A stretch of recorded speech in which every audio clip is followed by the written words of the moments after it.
أعوذ بالله من الشيطان الرجيم. الحج أشهر معلومات فمن فرض فيهن الحج فلا رفث ولا فسوق ولا جدال في الحج وما تفعلوا من خير يعلمه الله وتزودوا فإن خير الزاد التقوى واتقون يا أولي الألباب. بسم اللہ والحمد للہ والصلاة والسلام علی رسول اللہ وبعد. حج کے حوالے سے ایک مختصر سا خلاصہ یا مختصر سا تعارف آپ کے سامنے پیش کرنا چاہتے ہیں، اور خاص طور پر عام لوگ حج تمتع کرتے ہیں کیونکہ افضل حج یہی ہے، تو حج تمتع کے اعتبار سے ہم یہ خلاصہ آپ کے سامنے رکھتے ہیں. حج کرنے والا شخص سب سے پہلے جو باؤنڈریز بنی ہے میقات، وہاں پہ پہنچے گا، اور وہاں پہ پہنچ کر کے سنت عمل یہ ہے کہ وہ غسل کرے گا، اپنی صاف ستھرائی کرے گا، اور اس کے بعد انسان اپنے جسم کے اندر احرام باندھنے سے پہلے خوشبو لگا سکتا ہے، اور اس کے بعد احرام باندھے گا. احرام جو ہے وہ دو سادہ چادریں ہیں جو انسان نے باندھنی ہیں، اور عورت کے لیے کوئی بھی سادہ لباس جو ہے وہ نہ پہن سکتی ہے. اور اس احرام باندھنے کے ساتھ نیت کرنی ہے. نیت کے الفاظ اللہم لبیک عمرتن، یہ الفاظ اس نے کہنے ہیں، اور اس کے ساتھ اس کی نیت کرنے کے بعد اس کے عمرے کا سلسلہ شروع ہو جاتا ہے، اور پھر یہاں سے وہ تلبیہ پکارنا شروع کر دے گا. لبیک اللہم لبیک لبیک لا شریک لک لبیک ان الحمد والنعمت لک والملک لا شریک لک. اور یہ تلبیہ پڑھتے ہوئے وہ مکہ مکرمہ پہنچے گا،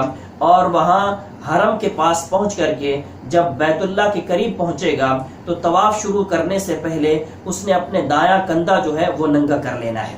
دایاں کندھا ننگا کرنے کے بعد حجر اسود کے پاس پہنچے گا، اور وہاں پہ حجر اسود کے کونے کو دیکھے گا، اور دوسری سائڈ سے سبز لائٹ کو دیکھ کر کے وہاں سے اس کا طواف شروع ہوگا. اگر ہو سکے حجر اسود کو بوسہ دے سکے یا ہاتھ لگا سکے، اس ہاتھ کو بوسہ دے کر کے، وگرنہ وہاں سے اشارت کر کے بسم اللہ واللہ اکبر یہ پڑھ کر کے وہاں سے آگے وہ نکلے گا. اور طواف کی کوئی بھی دعا جو ہے اس کے اندر کی جا سکتی ہے، ذکر و اذکار کیا جا سکتا ہے، اللہ رب العزت کو یاد کیا جا سکتا ہے. اور اسی طریقے سے طواف کرتے ہوئے رکن یمانی پہ پہنچ کر کے اس نے وہاں پہ ہاتھ لگانا ہے رکن یمانی کو، اور رکن یمانی کے بعد جو ہے اگر ہاتھ نہیں لگا سکا ہے تو اس کی طرف اشارہ وغیرہ نہیں کرنا ہے. رکن یمانی سے آگے ربنا آتنا فی الدنیا حسنۃ وفی الآخرۃ حسنۃ وقنا عذاب النار، یہ رکن یمانی اور ہجر اسود کے درمیان تک پڑھنا ہے. ہجر اسود پہ پہنچ کر کے اس کا ایک چکر مکمل ہو جائے گا، اور ہجر اسود سے پھر اس نے آگے دوسرا چکر شروع کرنا ہے، اور پھر اسی طریقے سے تیسرا چکر، چوتھا، اور 7 چکر جو ہے اس نے پورے کرنے ہیں. اور 7 چکر پورے کرنے کے بعد پھر اس نے مقام ابراہیم کے پیچھے جا کر کے 2 رکعت پڑھنی ہے. ان 2 رکعتوں میں پہلی رکعت میں قل یا ایھا الکافرون ہے، اور دوسری رکعت میں قل ھو اللہ احد ہے. یہ 2 رکعتیں پڑھ لینے کے بعد پھر وہ زمزم کا پانی پیے گا، زمزم کا پانی اپنے سر پہ ڈالے گا، اور اس کے بعد اگر اس کو بوسے کا موقع ملتا ہے تو حجر اسود کے پاس جائے، اگر بوسے کا موقع نہیں ملتا ہے تو پھر وہ صفا مروہ کی طرف سعی کرنے کے لیے نکل جائے گا. صفا پہ چڑھتے ہوئے ان الصفا والمروہ من شعائر اللہ کے الفاظ پڑھ کر کے وہاں پہ دعا کرے گا. وہاں پہ قبلہ رخ ہو کر کے ایک دعا ہے جو پڑھنی ہے، لا الہ الا اللہ واللہ اکبر لا الہ الا اللہ وحدہ لا شریک لہ لہ الملک ولہ الحمد وہو علی کل شیء قدیر لا الہ الا اللہ وحدہ انجز وعدہ ونصر عبدہ وہزم الاحزاب وحدہ. یہ دعا اس نے وہاں پہ 3 مرتبہ پڑھنی ہے، اور 3 مرتبہ دعا پڑھ کر کے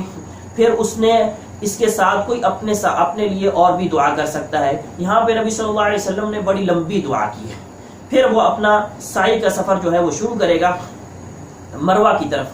جب وہ مروہ کی طرف نکلے گا، راستے میں گرین لائٹ پہ اس کو دوڑنا ہے. یاد رہے عورتوں کو نہیں دوڑنا ہے، یہ صرف مردوں کو دوڑنا ہے. اور مروہ پہ پہنچ کر کے پھر قبلہ رخ ہو کر کے پھر وہی دعا 3 مرتبہ اور اسی طریقے سے کر کے آگے دوسرا چکر شروع ہوگا اور دوسرا چکر وہ صفا پہ ختم ہوگا، پھر تیسرا مروہ پہ ختم ہوگا، اس طرح کر کے 7واں چکر جو ہے وہ مروہ پہ ختم ہو جائے گا، اور اس کے بعد اس نے کٹنگ کروانی ہے، اور یہاں پہ چونکہ اس نے تمتع کرنا ہے اور چند دنوں کے بعد دوبارہ حلق کروانا ہے، اس لیے یہاں پہ اگر وہ کٹنگ کروائے تو وہ زیادہ بہتر ہے، لیکن کٹنگ میں سر کے پورے بال جو ہے وہ کٹنے چاہیے۔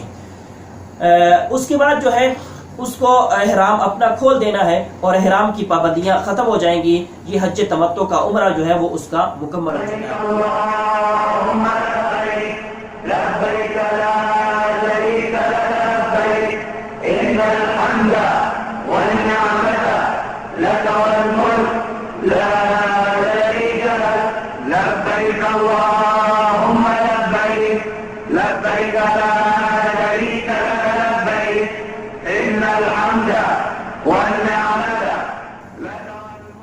اب ہم نے 8 ذو الحجہ کو دوبارہ احرام باندھنا ہے حج کے لیے۔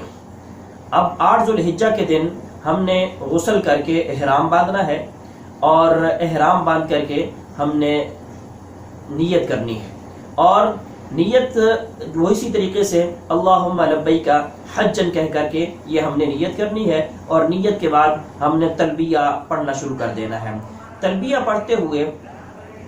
ہم مینا کی طرف جائیں گے، اور مینا کے اندر ہم نے ظہر کی، عصر کی، مغرب، عشاء، فجر، یہ 5 نمازیں ہم نے وہاں پہ ادا کرنی ہے، اور یہ نمازیں ہم نے قصر کر کے پڑھنی ہے، یعنی 2 رکعت کر کے، جو 4 رکعت والی نماز ہے اس کو 2 رکعت کر کے پڑھنی ہے۔ مغرب کی 3 رکعتیں ہوتی ہیں تو وہ 3 ہی رہیں گی۔ عشاء کے بعد ہم وتر بھی پڑھیں گے، اور فجر کی 2 ہیں تو 2 ہی رہیں گی، اور فجر کے ساتھ سنتوں کا بھی اہتمام کرنا چاہیے۔ اس کے بعد آج 9 ذی الحجہ کا دن ہے۔ 9 ذی الحجہ کے دن سورج طلوع ہونے کے بعد ہم نے مینا سے عرفات کی طرف روانہ ہونا ہے۔ اب عرفات پہنچ کر کے وہاں ہم نے مسجد نمرہ کے پاس ٹھہرنا ہے، اور یہاں مسجد نمرہ کے پاس ٹھہرنا یہ سنت عمل ہے، اور یہاں پہ ظہر اور عصر کی 2 نمازیں ہم نے جمع کر کے ظہر کے پہلے وقت میں وہ ادا کرنی ہے، اور قصر پڑھنی ہے 2 رکعت کر کے، اور ان سے پہلے امام ایک خطبہ دیں گے، وہ خطبہ بھی ہم نے یہاں پہ سننا ہے، اور اس کے بعد یہ 2 نمازیں پڑھنی ہیں، اور نماز پڑھ کر کے پھر ہم عرفات کے میدان میں داخل ہو جائیں گے۔ زوال کے بعد ہم نے عرفات کے میدان کے اندر داخل ہو جائیں، یا اگر آپ کو آپ کا ایجنٹ آپ کے خیمے کے اندر لے جاتا ہے تو کوئی مسئلہ نہیں ہے، آپ اپنے خیمے کے اندر بھی جا کر کے وہاں پر بھی ان نمازوں کا اور خطبے کا یہ اہتمام ہو جاتا ہے، وہاں پہ کیا جاتا ہے عام طور پر، تو وہاں پہ کریں اور یہ دونوں نمازیں اکٹھی پڑھیں۔ اور اس کے بعد جو ہے موقع دیا جا رہا ہے آپ کو دعا کرنے کا۔ حج عرفہ کے دن کا نام ہے، الحج عرفہ کہا گیا ہے، لہٰذا میرے بھائی آج کے دن نبی صلی اللہ علیہ وسلم نے فرمایا تھا کہ بہترین بات جو میں نے اور مجھ سے پہلے نبیوں نے کہی ہے وہ کلمہ لا الہ الا اللہ وحدہ لا شریک لہ لہ الملک ولہ الحمد وہو علی کل شیء قدیر، یہ کلمہ ہے، اور اس کلمہ کا ورد زیادہ سے زیادہ کریں، اور اس کے بعد دعا کرتے رہیں کہ خیر الدعاء دعاء یوم عرفہ، بہترین دعا عرفہ کے دن کی دعا ہے۔ اور یہ غروب آفتاب تک ہم نے یہیں پر رہنا ہے، غروب آفتاب کے بعد ہم نے عرفات کے میدان سے نکلنا ہے، لیکن مغرب کی نماز پڑھے بغیر ہم نے یہاں سے نکلنا ہے۔ اب ہم مغرب اور عشاء کی نماز مزدلفہ میں جا کر کے پڑھیں گے، راستے میں نہیں پڑھنی ہے، پہلے نہیں پڑھنی ہے، بلکہ مزدلفہ پہنچ کر کے وہاں یقین کر لیں کہ ہم مزدلفہ کے میدان میں ہی پہنچ گئے ہیں، وہاں پہ ہم نے مغرب اور عشاء کی نماز اسی طریقے سے قصر کر کے دونوں نمازیں ہم نے وہاں پہ ادا کرنی ہیں۔ رات کو یہاں پہ سونا ہے اور زیادہ اعمال نہیں ہے، کیونکہ کل اگلے دن بہت سارے کام ہیں، تو آج رات یہ سونا ہی ایک عبادت ہے۔ اور فجر کی نماز اول وقت میں ادا کریں، اور وہاں اس کے بعد جو ہے مشعر حرام کے پاس دعا کے بارے میں کہا گیا ہے، تو یہاں پہ ہمیں فجر کی نماز ادا کرنے کے بعد قبلہ رخ ہو کر کے دعا کریں، کثرت سے دعا کریں، اور جب سفیدی ہو جائے، سورج نکلنے سے پہلے جب روشنی زیادہ ہو جائے، تو اس کے بعد سورج نکلنے سے پہلے آج 10 ذو الحجہ کا دن ہے، تو ہم نے طلوع آفتاب سے پہلے ہی مینا کی طرف روانہ ہو جانا ہے اور مزدلفہ چھوڑ دینا ہے۔ مینا کی طرف جب ہم جا رہے ہیں تو راستے سے ہم کنکریاں بھی اکٹھی کر سکتے ہیں، اور مینا سے جب آپ جمرات کی طرف پہنچ جائیں گے تو جمرے کے پاس پہنچ کر کے جو کنکریاں مارنے کا عمل ہے، یہاں سے ہمارا تلبیہ جو ہم نے حج کا احرام باندھنے سے شروع کیا تھا وہ ختم ہو جاتا ہے۔ اب جو ہے تکبیرات کا عمل ہے وہ ہم نے کرنا ہے اور تلبیہ کا عمل ختم ہو جاتا ہے۔ یہاں پہ ہم نے جمرات کے پاس جب پہنچے ہیں تو پہلا جمرہ جو ہمارے سامنے آئے گا یہ چھوٹا جمرہ ہے، اس کے بعد دوسرا جمرہ جو ہے درمیان والا جمرہ ہے، اس کے بعد تیسرا جمرہ جو ہے وہ بڑا جمرہ ہے جو مکہ کے قریب ہے اور مینا سے دوسری سائڈ پہ ہے۔ تو یہاں پہ ہم نے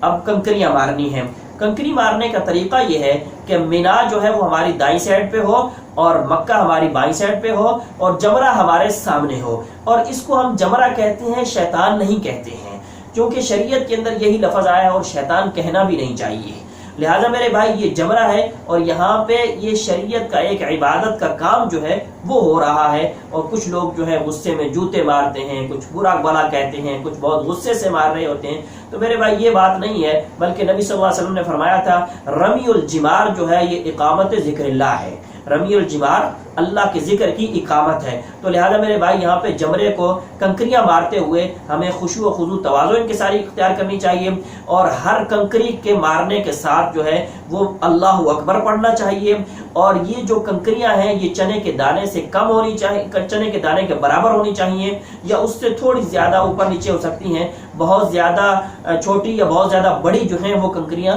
نہیں ہونی چاہیے،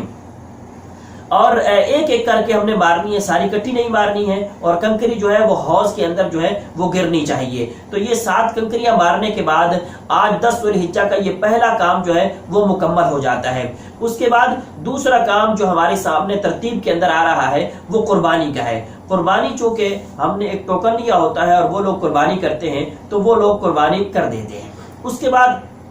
ہم نے اپنا حلق کروانا ہے، یعنی سر کے بالوں کو کٹوانا یا منڈوانا ہے، بالوں کو کٹنگ کروانی ہے یا سر کے بالوں کو منڈوانا ہے بلیڈ کے ساتھ۔ تو لہذا میرے بھائی یہاں پہ بلیڈ کے ساتھ سر کے بالوں کو منڈوانا جو ہے وہ سب سے زیادہ افضل ہے، لیکن عورت کے حق میں وہ کٹنگ ہی ہے، وہ اپنے سارے بالوں کو جمع کرے گی اور آخر میں جو بال بچتے ہیں اس کو ایک پورا وہاں سے انگلی کا ایک پورا تھوڑی سی جگہ جو ہے وہ ہم کاٹیں گے۔ اور یہ حلق کروانے کے ساتھ ہی ہمارا تحلل اول یعنی احرام کی پابندیاں ہمارے اوپر ختم ہو جاتی ہیں، ساری کی ساری پابندیاں ختم ہو جاتی ہیں، سوائے انسان اپنی بیوی کے ساتھ ازدواجی تعلقات وہ قائم نہیں کر سکتا ہے، باقی ساری پابندیاں جو ہیں وہ ختم ہو جاتی ہیں۔ اس کے بعد ہم نے مکہ مکرمہ چلے جانا ہے، اور مکہ مکرمہ کے اندر ہم نے آج کے دن کا آخری عمل جو ہے وہ طواف زیارت ہے، جو طواف افاضہ بھی جس کو کہا جاتا ہے، یہ ہم نے کرنا ہے۔ یہ ایک نارمل طواف ہے، اس کے لیے ضروری نہیں ہے کہ ہم احرام باندھ کر کے طواف کریں، اور یہ بھی ضروری نہیں ہے کہ احرام اتار کر ہی طواف کریں، احرام باندھ کر بھی کر سکتے ہیں اور احرام اتار کر بھی کر سکتے ہیں، چونکہ احرام کی ساری پابندیاں ختم ہو چکی ہیں۔ اب جو ہے طواف کر لینے کے بعد آپ کے اوپر احرام کی مکمل پابندیاں، یعنی آپ ازدواجی تعلقات بھی قائم کر سکتے ہیں، ساری کی ساری پابندیاں ختم ہو جاتی ہیں۔ یہ طواف جو ہے وہی 7 چکر ہیں، اس کے بعد 2 رکعت نماز ہے، اور اس کے بعد جو ہے جو حج تمتع کرنے والے ہیں وہ سعی کی طرف آئیں گے، اور سعی اسی طریقے سے صفا سے شروع ہوگی، مروہ پہ ختم ہوگی، اور 7 چکر ہیں اس کے، اور وہی پہلے دعا پڑھی جائے گی، اور وہ دعا جو ہے لا الہ الا اللہ واللہ اکبر، لا الہ الا اللہ وحدہ لا شریک لہ لہ الملک ولہ الحمد وہو علی کل شیء قدیر، لا الہ الا اللہ وحدہ انجز وعدہ ونصر عبدہ وہزم الاحزاب وحدہ۔ یہ دعا پڑھنی ہے ہم نے 3 مرتبہ صفا پہ، 3 مرتبہ مروہ پہ، ہر چکر کے شروع کے اندر دعا ہوتی ہے، اور یہ سعی کرنے کے بعد دوبارہ ہم اب مینا کا رخ کریں گے، اور یہاں مینا میں رات ہم نے جو آج آ رہی ہے یہ رات ہم نے مینا کے اندر گزارنا ضروری ہے، چونکہ یہ واجبات حج میں سے ہے، اور رات کا اکثر حصہ جو ہے ہمارا مینا کے اندر گزرنا چاہیے۔ 11، 12، 13 کی جو راتیں ہیں یہ ہم نے مینا کے اندر ہی گزارنی ہے۔ رات ہم نے مینا کے اندر گزاری، اور صبح 11 ذو الحجہ ہوا، ہم نے فجر کی نماز پڑھی، ظہر کی نماز پڑھی، اور زوال کے بعد جو ہے کنکریاں مارنے کا ٹائم ہو جاتا ہے، اور یہاں پہ جو نمازیں ہیں وہ قصر ہی پڑیں گی، اور کنکریاں کا جو ٹائم ہو جاتا ہے وہ زوال کے بعد ہوتا ہے۔ اور پھر آج کے دن جو ہے ہم نے سب سے پہلے جو چھوٹا جمرہ ہے، سب سے پہلے جمرہ صغرا جو ہے اس کو جا کر کے ہم نے کنکریاں مارنی ہیں، 7 کنکریاں مارنی ہیں، اور اسی طریقے سے 7 کنکریاں مارنے کے ساتھ ساتھ اللہ اکبر بھی ہر کنکری کے ساتھ کہنا ہے، اور کنکری مارنے کے بعد ہم نے سائڈ پہ کھڑے ہو کر کے یہاں پہ دعا کرنی ہے، اور یہ دعا جو ہے وہ قبلہ رخ ہو کر کے کرنی ہے. اور اس کے بعد پھر آگے دوسرے جمرے کے پاس پہنچیں گے جو درمیان والا ہے، اور وہاں درمیان والے جمرے پر بھی ہم نے اسی طریقے سے ایک ایک کر کے 7 کنکریاں مارنی ہے، اور کنکریاں مارنے کے بعد جو ہے ہم نے سائڈ پہ ہو کر کے دعا کرنی ہے، اور دعا کر کے پھر ہم آگے والے جمرے جو آخری جمرہ ہے، جو جمرہ کبرا بڑا جمرہ ہے، اس کے پاس جا کر کے پھر ہم نے وہاں پہ کنکریاں مارنی ہے. یہ یاد رہے جمرہ کبرا جو ہے اس کے پاس دعا نہیں ہے، اور وہاں سے پھر ہم دوبارہ اپنے خیمے کی طرف جا سکتے ہیں، اور اپنے خیمے میں جا کر کے آج کے کام جو ہے وہ مکمل ہو رہے ہیں. اور اس کے بعد جو ہے یہاں پہ عصر کی نماز ہے، مغرب کی نماز ہے، عشاء کی نماز ہے. اور یہاں پہ ایک بات یاد رکھیں کہ اللہ رب العزت نے قرآن کریم کے اندر یہ بات بیان فرمائی ہے، فرمایا وَاذْكُرُوا اللَّهَ فِي أَيَّامٍ مَعْدُودَاتٍ، کہ ان چند دنوں کے اندر اللہ کا ذکر کیا جائے.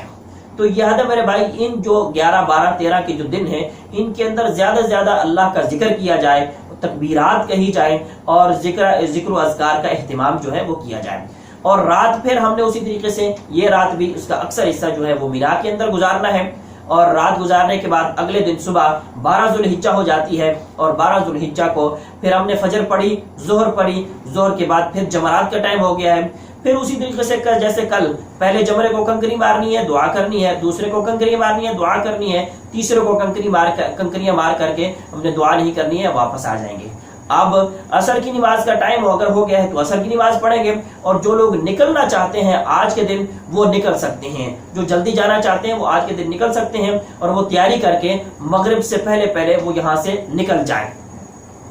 اور مغرب کی نماز جو لوگ رہنا چاہتے ہیں وہ مغرب کی نماز یہاں پہ پڑھیں گے، اور عشاء کی نماز بھی یہاں پہ پڑھیں گے. پھر رات بھی اسی طریقے سے یہاں پہ گزاریں گے. اگلے دن صبح جو ہے وہ 13 ذوالحجہ ہو جاتی ہے. 13 ذوالحجہ کو فجر کی نماز یہاں پہ ادا کریں گے، ظہر کی نماز پڑھیں گے، اور اس کے بعد جو ہے زوال کے بعد پھر اسی طریقے سے جمرات کا ٹائم ہو جاتا ہے. پہلے کو کنکری مار کر کے دعا، دوسرے کو کنکری مار کر کے دعا، تیسرے کو کنکری مارنے کے بعد دعا نہیں ہے. اور آج چونکہ آخری دن ہے تو یہ کنکری مار کر کے آپ مکہ کی طرف روانہ ہو جائیں اور اپنے طواف وداع کریں گے. یہ طواف وداع واجب ہے اور یہ بھی ہم نے ادا کرنا ہے، اور یہ آخری عمل ہوتا ہے، لہٰذا آپ جب نکلنے لگے تو اس وقت ہی کریں. تو طواف آخری وقت میں کر